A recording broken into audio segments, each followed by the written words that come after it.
همینطوری که قصر فرعون آسیه را اشباع نمی کرد.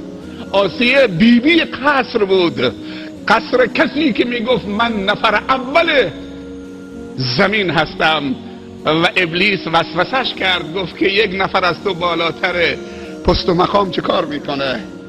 اللهم احفظنا، خداوند ما و شما را حفظ بکنه از بی‌ظرفیتی که با یک چک سفید بتونن ما را بخرن، با یه وعدی به یک پست و مقامی بتوانن ما را بخرن و عبد خودشان بکنن و از عبودیت الله ما را جدا بکنن. اون روسیاهی است، اون خاتمه به شر شدن هست که کسی بتواند تو را عبد خودش بکند غیر از الله. من و تو وظیفه داریم که عبد الله باشیم جل جلاله. اگر نشدیم خدا از ما توبیخ میکند و سوال میکند لمن الملک اليوم. در دنیا عبد من نشدی، آرت آمد که عبد من بشی. خزائن دنیا و آخرت در اختیار من بود. رفته عبد یک ذلیل شده که اونم میخواست بمیره و اونم مرد. الله حی لا یموته. امروز چطوری تو صورت من نگاه میکنید که رفتی عبد ذلیل من شدید که توق عبودیت از گردن در آورد. آسیه زن فرعون بود، رامس دوم. این همه خدم و حشم و قصر، اما بر دین موسی داخل شد علیه السلام. عبد خدا همیشه دعا میکرد از زمانی که خداوند بصیرت آسیه را درخشاند و عبد رب العالمین شد و بر دین موسی و هارون وارد شد، دیگه همیشه دعا میکرد، بی طاقت شده بود. این دعاش بود رب ابن لی عندك بیتا فی الجنه و نجنی من فرعون و عمله و نجنی من القوم الظالمین. پروردگارا قصری نزد خودت، نگفت برای من قصری در بهشت درست کن. چقدر تعبیر زیبا و دقیق. فرق بین این جمله که قصری برای من در بهشت درست کن و قصری نزد خودت در بهشت درست کن. رب ابن لی عندك، اول پیش خودت. رب ابن لی عندك بیتا فی الجنه و نجنی من فرعون. امروز یک مأمور، یک تاجر با دوست میشه، فکر میکنه همه چی دارید.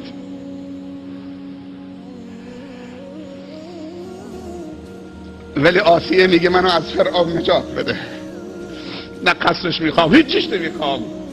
و نجنی من فرعون و عمله و نجنی من القوم الظالمین. ابلیس آمد در گوش فرعون گفت از تو یه نفر بالاتر هست، همون کسی که موسی ادعا میکنه. تو الان همه کاره نیستید، همه چیز نیستید، یک مقامی بالاتر از مقام تو هست. تو فرعون هستید، کل دنیا در اختیارته. اما این موسی میگوید که یک نفر مقامش از مقام تو بالاتره. اون گفت اون کیه؟ گفت نردبانی را بزنید. گفتن اون در آسمان رب العالمینه. گفت نردبانی را بزنید. به هامان گفت تا ببینم این خدای موسی کجاست. و بعد گفت من همون یکی را ادعا میکنم که منم. ما علمت لکم من اله غیری انا ربکم الاعلی. وقتی که ابلیس به اوج تکبر رسون فرعون را، اونجا به زمین خورد. دستور میدادن که آسیه رو میخکوب بکنن در گرما. خداوند قصر بهشتیش رو می آورد زیر چشمش. رب ابن لی عندك بیتا فی الجنه. پیامبر صلی الله علیه وسلم میفرمایند از مردان خیلی به کمال رسیدن، اما از زنها چند نفر نام میبرد.